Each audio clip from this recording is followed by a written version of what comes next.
call the member for Buderim for your question, please.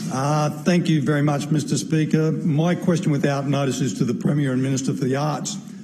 The ALP members and indeed the LNP members voted for 50% renewable energy targets in the current budget.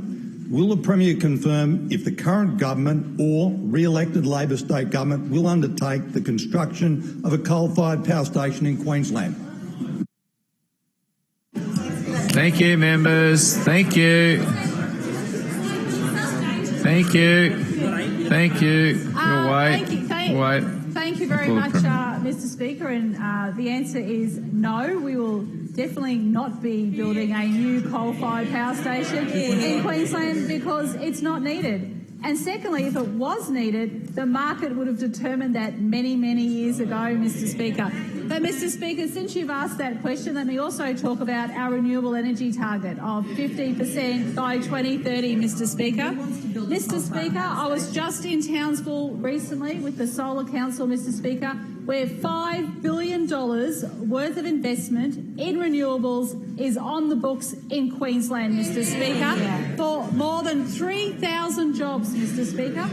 And the honourable member might want to know that those jobs are located in regional Queensland, Mr Speaker. So what the member is obviously trying to say today is that they don't support our renewable energy target of 50% by 2030, Mr Speaker. Let me also make it clear to members of this House that Queensland is the energy powerhouse of the nation. As we know, Malcolm Turnbull lacks the courage to actually implement a national energy policy in this nation, Mr Speaker. It is my government that has a clear plan, a Queensland energy plan, Mr Speaker.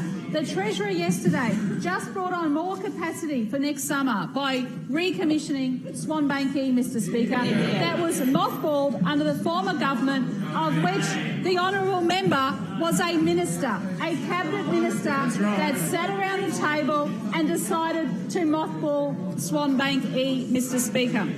Mr Speaker, not only that, construction of these renewable energy projects is commencing. Mr Speaker, what my government will be doing is looking at connecting the transmission lines of where these new renewable projects are being started, Mr Speaker, to actually bring extra capacity into the market, Mr Speaker. Unlike those opposite that have no plan, Mr Speaker. And the reception by the member for Burleigh when he attended that Solar Council meeting, Mr Speaker, I don't know how he lasted, Mr Speaker, because, Mr Speaker, they have no plan, Mr Speaker. And let me say this in conclusion, Mr Speaker. I went to a COAG meeting. All of the leaders sitting around the table agreed on a national energy plan. They agreed on the Finkel report. Unfortunately, there is no national leadership because the federal parliament, the federal government cannot make a decision, Mr Speaker. The federal government cannot make a decision. So will the LNP support our 50% target by 2030? It appears not. Will the One Nation Party support our target? No. And what they're doing is putting Thank you. jobs Time's in expired, Queensland Premier. at Thank you. risk. Time's expired. Thank you, members. Thank you.